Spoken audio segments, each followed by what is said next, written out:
మీరు ఇంజనీరింగ్ చేశారా? జాబ్స్ కోసం సెర్చ్ చేస్తున్నారా? 3600 మందికి పైగా స్టూడెంట్స్ కి జాబ్స్ వచ్చేలా చేసిన code Gyan 100 days software course లో జాయిన్ అవ్వండి. మీ కెరియర్ ని బిల్డ్ చేసుకోండి. పాకిస్తాన్ పాలిట కాలరాత్రి భారతదేశానికి శివరాత్రి ఎవరు ఊహించని విధంగా, ఎందుకంటే దేశవ్యాప్తంగా మాక్ డ్రిల్స్ జరుగుతాయనేటువంటి ప్రకటన చేయడం 7వ తేదీన కీలకమైనటువంటి 244 ప్రాంతాలకు సంబంధించినటువంటి లిస్టు ఆయా రాష్ట్రాలకి కేంద్ర ప్రభుత్వం అలర్ట్ ఇచ్చినటువంటి నేపథ్యంలో 7 తర్వాత లేదా 9 తర్వాత ఏదైనా అటాక్స్ జరగవచ్చు అనేటువంటి అంచనాలు ఉన్నాయి. ఎవరు ఊహించని విధంగా భారత్ సర్జికల్ స్ట్రైక్స్ తరహాలోనే మిసైల్ స్ట్రైక్స్ని ఈసారి ప్రయోగించింది. పాకిస్తాన్లో 9 ప్రాంతాలపైన ఫోకస్ చేసి అక్కడ ఉన్నటువంటి టార్గెట్స్ని నేలమట్టం చేసింది. అసలు ఈ 9 ప్రాంతాలని ఎంచుకోవడానికి కారణం ఏంటి? అంతర్జాతీయంగా ఏ సమస్యలు రావనేటువంటి ధీమాతో భారత ప్రభుత్వం తొలిసారిగా సాయిల్ టు సాయిల్ అంటే surface to surface missile attacks చేసిందనేటువంటి మాట చెబుతున్నారు. అధికారికంగా దాడులకు సంబంధించినటువంటి ధృవీకరణని చేసినప్పటికీ కేంద్ర ప్రభుత్వం చేసింది, రక్షణ శాఖ చేసింది, అలానే మిలిటరీ ఆఫీసర్స్ కూడా కొద్దిసేపట్లోనే దీనిపైన క్లియర్ కట్ ఎనాలిసిస్ రిపోర్ట్ ప్రజల ముందర ఉంచబోతున్నారు. సో అటువైపు నుంచి పాకిస్తాన్ నుంచి వస్తున్నటువంటి సమాచారం ప్రకారం చూస్తే సివిలియన్స్ పైన దాడులు జరిగాయనేటువంటి ఒక బోటకపు నాటకం మరొకసారి తెరపైకి వస్తుంది. కానీ ఈ 9 ప్రాంతాలని టార్గెట్ చేయడానికి ప్రధానమైన రీజన్ ఏంటనేది ఒకసారి వివరించేటువంటి ప్రయత్నం చేద్దాం. మొత్తం 9 ప్రాంతాలపైన ఊహించని రీతిలో చేసినటువంటి స్ట్రైక్ ఇది, మిసైల్ స్ట్రైక్. గతంలో ఎప్పుడు కూడా ఇలాంటి షార్ట్ రేంజ్ మిసైల్స్ని భారత ప్రభుత్వం ఉపయోగించలేదు, భారత రక్షణ శాఖ ఉపయోగించలేదు. గతంలో చేసినటువంటి దాడులన్నీ కూడా ఫ్రంట్ లైన్ వార్గానే ఉన్నాయి. అందుకనే ఎల్ఓసి పరిధిలో కానీ అంతర్జాతీయ సహజంగా భారతదేశం ఎల్ఓసి పరిధిలో అటాక్స్కి సన్నద్ధమైనటువంటి సందర్భంలో పాకిస్తాన్ అంతర్జాతీయ సరిహద్దుల్లో కవ్వింపులకు పాల్పడడం అనేది పరిపాటి. ఈ క్రమంలోనే యుద్ధం పూర్తి స్థాయిగా మారినటువంటి సందర్భాలు. 2 దేశాల మధ్య 2 సార్లు మాత్రమే పూర్తి స్థాయి యుద్ధం జరిగింది. అది 1965లో ఒకసారి, 1971లో ఒకసారి. తర్వాత జరిగినవన్నీ కూడా పరిమిత యుద్ధాలుగానే మనం చూడాల్సి ఉంటుంది. ఈసారి భారత ప్రభుత్వం టార్గెట్ చేసినటువంటి 9 లక్ష్యాలను ఒకసారి మనం చూద్దాం. ఉగ్రవాదుల శిబిరాలే ఇక్కడ ప్రధానమైనటువంటి ఎజెండా కింద చెబుతున్నారు. అందులో ఉన్నటువంటి అంశాలన్నింటినీ కూడా కేంద్ర ప్రభుత్వం ఇప్పటికే కొంత క్లారిటీ ఇచ్చింది. అధికారికంగా వీటిపైన రక్షణ శాఖ ముఖ్యంగా మిలిటరీ రిపోర్ట్ ఇవ్వబోతుంది. సో ఈ 10 ఈ స్థావరాలకు 9 స్థావరాలకు కూడా 100 కిలోమీటర్ల రేంజ్లో ఉన్నవి కూడా ఉండడం ఆసక్తికరంగా ఉంది. గతంలో ఎప్పుడు కూడా 100 కిలోమీటర్ల రేంజ్లో దాడి చేసిన పరిస్థితి లేదు. ఇంకోటి ఏంటంటే 1965 వార్ జరిగినటువంటి సందర్భంలో ఆల్మోస్ట్ లాహోర్ని స్వాధీనపరుచుకునే స్థితిలో యుద్ధం ఆగిపోయింది. మ్యూచువల్ టాక్స్ పేరుతో లాల్ బహదూర్ శాస్త్రి తాష్కెంట్ వెళ్ళడం, అప్పటి ప్రధానమంత్రి అనూహ్యంగా ఆయన మరణించడం, ఇవన్నీ కూడా జరిగిపోయినాయి. ఇప్పుడు ఏకంగా 100 కిలోమీటర్ల అవతల వైపు ఉన్నటువంటి లక్ష్యాలని కేవలం పాక్ ఆక్రమిత కాశ్మీర్లో మాత్రమే కాదు, పాకిస్తాన్లో ఉన్నటువంటి లక్ష్యాలను కూడా సైన్యం ఛేదించింది. అది ఎలా ఒకసారి విశ్లేషిద్దాం. ఇది అంతర్జాతీయ సరిహద్దుకి 100 కిలోమీటర్ల లోపు ఉన్నటువంటి స్థావరాలన్నింటినీ కూడా భారత్ టార్గెట్ చేసింది. ఈ 100 కిలోమీటర్ల లోపు ఉన్నటువంటి స్థావరంలో ప్రధానమైనటువంటిది బహావల్పూర్. ఈ బహావల్పూర్లో జైషే మహమ్మద్ ప్రధాన కార్యాలయం ఉంది. ఒక మాస్క్ అంటే ఒక మినీ సిటీని అక్కడ జైషే మహమ్మద్ చీఫ్ మసూద్ అజర్ రన్ చేస్తున్నారనేటువంటి సమాచారం చాలా కాలంగా ఉంది.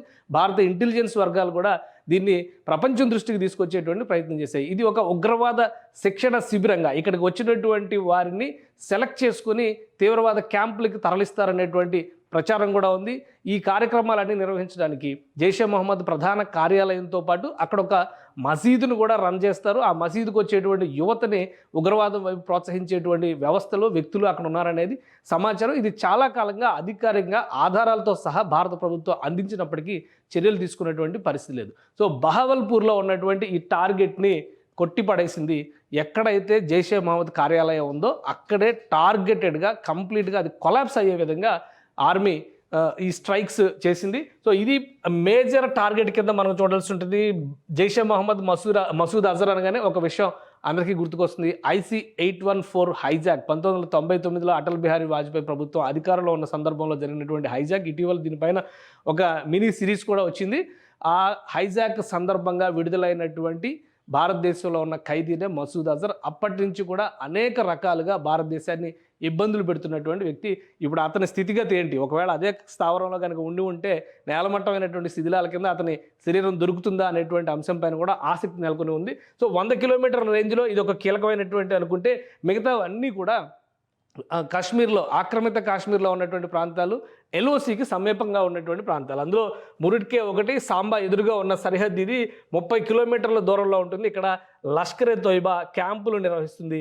లష్కరే తోయిబాతో పాటు అనేక సంస్థలు, హిజ్బుల్ ముజాహిద్దీన్ లాంటి సంస్థలు, ఇటువంటివన్నీ కూడా ఈ ప్రాంతాల్లో రకరకాల క్యాంపులు నిర్వహిస్తూ ఉంటే ఒక్కదానికి ఒక్క పేరు ఉంది. సో ఇక్కడ మురిట్కే సాంబా దగ్గర నిర్వహించేటువంటి క్యాంపులు చూస్తే కనుక ఇది లష్కరే నిర్వహించేటువంటి క్యాంపు సరిహద్దు కేవలం 30 కిలోమీటర్ల దూరంలో ఉంటుంది.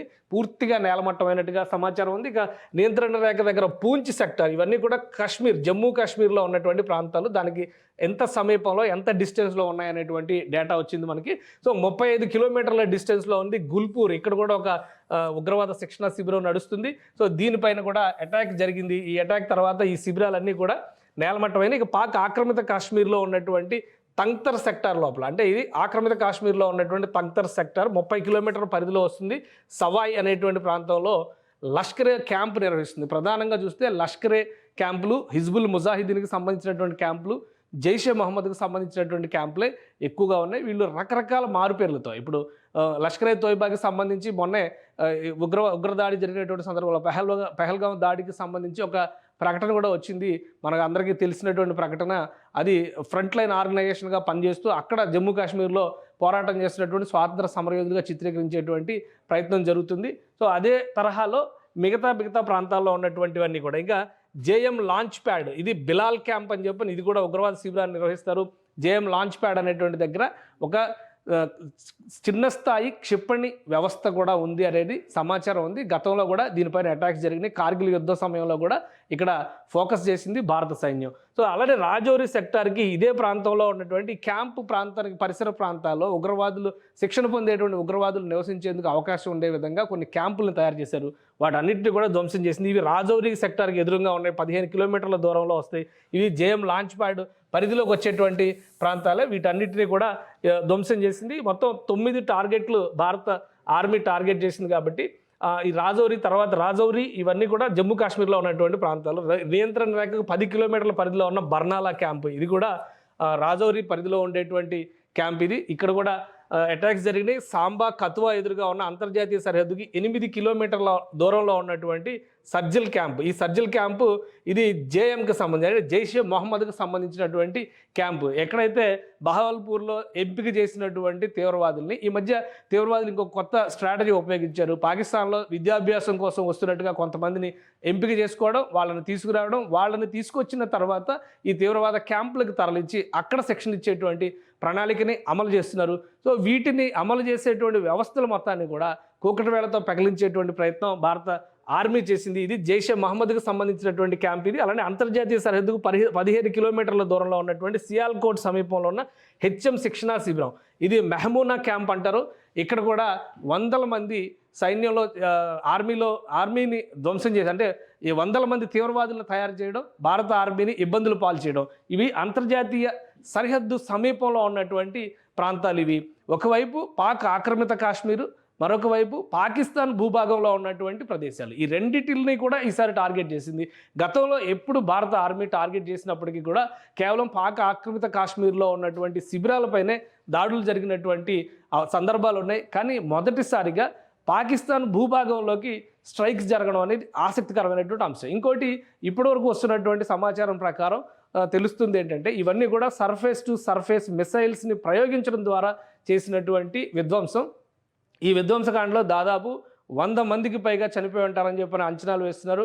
కేవలం ఈ బర్నాలాలో జరిగినటువంటి బర్నాలా క్యాంపులోనే దాదాపు 80 మంది వరకు చనిపోయి ఉండడానికి అవకాశాలు ఉంటాయనేటువంటిది ప్రాథమిక సమాచారం. ఇంకా ఏది కూడా కన్ఫర్మ్డ్ రిపోర్ట్ కాదు. అటువైపు పాకిస్తాన్ చెబుతున్నటువంటి మాట మాత్రం కేవలం 8 మంది మాత్రమే చనిపోయారు, మిగతా వాళ్ళందరూ గాయపడ్డారు. పైగా సివిలియన్స్ ఉన్నటువంటి ప్రాంతాలపైన దాడులు జరిగాయి అనేటువంటి వాదన చేస్తున్నది. కానీ ఒక విషయం ఏంటంటే, సివిలియన్స్ని ఒక షీల్డ్గా తీవ్రవాదులు ఉపయోగించుకోవడం అనేది పరిపాటి. యాంటీ సోషల్ ఎలిమెంట్స్ ఎవరైనా కానీ, వాళ్ళే కాదు, లోకల్గా ఉండే గుండాలు కూడా చేసేది ఏంటంటే, ఊళ్ళల్లో ఉండేటువంటి మనుషులందరినీ కూడా పెట్టి ఊళ్ళ మధ్యలో శిబిరాలు రన్ చేయడం అనేది మనం చూస్తూ ఉంటాం. అదే తరహాలో తీవ్రవాద శిబిరాలని రన్ చేసేటువంటి క్రమంలో చుట్టుపక్కల ఆ తీవ్రవాద శిబిరాలకు సపోర్ట్ చేసేటువంటి స్టాఫ్ కింద కానీ, వాళ్ళకి సానుభూతి పరులుగా ఉన్నటువంటి వ్యక్తులు కానీ, సింపథైజర్స్ని కూడా చుట్టుపక్కల పెట్టడం, ఇది నివాస ప్రాంతం అని నమ్మించేటువంటి ఎత్తుగడది ప్రతి సందర్భంలో పాకిస్తాన్ వేస్తుంది. సో ఈసారి ఆ ఎత్తులు ఏవి పారవు అనేటువంటి అంశాన్ని దృష్టిలో పెట్టుకొని భారత ప్రభుత్వం 2 అంశాలు ఇక్కడ ఆలోచించాల్సింది ఏంటంటే, సెక్యూరిటీ కౌన్సిల్,